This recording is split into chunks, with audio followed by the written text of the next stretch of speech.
যে মোশাররফ আমাকে আমাদের বিবাহিত জীবনের শুরুতে একটা কথাই বলেছে যে আমরা তর্ক করব, ঝগড়া করব, তোমার যেটা মনে হবে তুমি সেটা বলবে, সেটার পক্ষে যুক্তি দেবে, আমারটার পক্ষে আমি যুক্তি দিব, যার যুক্তিটা সঠিক হবে সে সেটা মেনে নেবে। অনেক বেশি সংবাদ মাধ্যম আসাতে হয়তো আমরা অনেক খবরগুলো বেশি পাই। তো এটা আসলে আর একটু তো অস্থিরতা তৈরি হয়েছেই, কারণ জীবনযাপন মানুষের অনেক ফাস্ট হয়ে গেছে, চাহিদাও বেড়ে গেছে, সব কিছু মিলিয়ে হয়তো মানুষ অনেক বেশি অস্থির থাকে, এই জন্যই হয়তো পারিবারিক জীবনেও ওটা একটা প্রভাব পড়ে।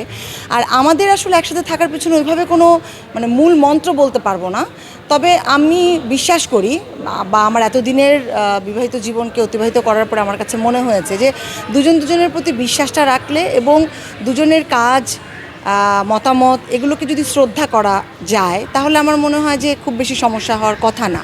আর আমাদের আরেকটা জিনিস পজিটিভ ছিল যে আমরা জয়েন্ট ফ্যামিলিতে ছিলাম, যে কারণে আমাদের মাথার উপর মুরব্বি ছিলেন।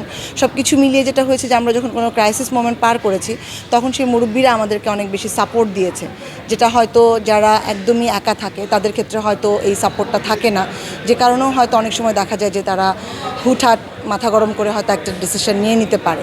আর সবচেয়ে বড় কথা হচ্ছে যে মোশাররফ আমাকে আমাদের বিবাহিত জীবনের শুরুতে একটা কথাই বলেছে যে আমরা তর্ক করব, ঝগড়া করব, তোমার যেটা মনে হবে তুমি সেটা বলবে, সেটার পক্ষে যুক্তি দেবে, আমারটার পক্ষে আমি যুক্তি দিব, যার যুক্তিটা সঠিক হবে সে সেটা মেনে নেবে।